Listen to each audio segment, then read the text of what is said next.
আজি মা ঘৰলৈ বুলি আহিছো। আহোতে ডিগবৈ হৈ আহিলো। মোৰ এটা পাৰ্চেল আছিল আৰু এইটো হৈছে ডিগবৈৰ পৰা মাৰ্ঘেৰিটালৈ যোৱাৰ চেণ্ডেলযোৰ পিন্ধি আছো ষোল্ল টা হৈছিল।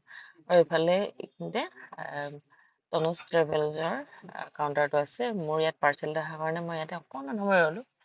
সৰুদাই আৰু খুৰী গাড়ীতে বহি আছে আৰু এই ৰাস্তাটো অকণমান স্মৃতি জড়িত হৈ যায়, যিহেতু ডিগবৈ কলেজলৈ যাওঁতে প্ৰায় এইখিনি ৰাস্তা এই গছখিনি আছে যে গছখিনিৰ ছাঁহে ছাঁহে আমি খোজকাঢ়ি গৈছিলো। খুব বেছি ভাল লাগিছিল। এই ঠাইখনত লগাই থৈছে যে ইয়াত জাবৰ জোথৰ নেপেলাব বুলি। ইয়াত চিচি কেমেৰা লগোৱা আছে, লিখা আছে। ইয়াত আচলতে সেই সময়ত বহুত বেছি জাবৰ পেলোৱা হৈছিল আৰু ঠাইখিনিতে চফা কৰি দিলে দেখি কিবা এটা ভাল লাগিছে। গাড়ী মটৰবোৰ ৰখাবলৈ ধুনীয়াকে ঠিক কৰি দিছে। আৰু ইয়াতে এখন ছেভেন চিষ্টাৰ বুলি বিউটি পাৰ্লাৰ আছিল। আমি কলেজত পঢ়াৰ সময়ত খুব আহিছিলো। থ্ৰেডিং কৰিছিলো, কেতিয়াবা ফেচিয়েল কৰিছিলো। তেনেকে ইয়াত ডাঙৰকে মাৰ্কেট হৈ গ'ল। ভাল লাগিছে দেখি কিবা এটা।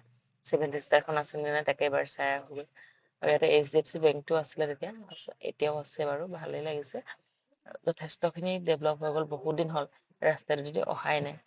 অহা নাই গতিকে অকনমান মানে ভাবিলো আৰু চাই দিওঁ বুলি। এয়া ছেভেন চিষ্টাৰ এতিয়াও আছে আৰু খুব ধুনীয়া। এনেই অকনমান চাই আহোগে আৰু ভিতৰলে গৈ দেই। ভাল লগা কাৰণে মনটো অকনমান আপোনালোকলৈ এৰি দিলো।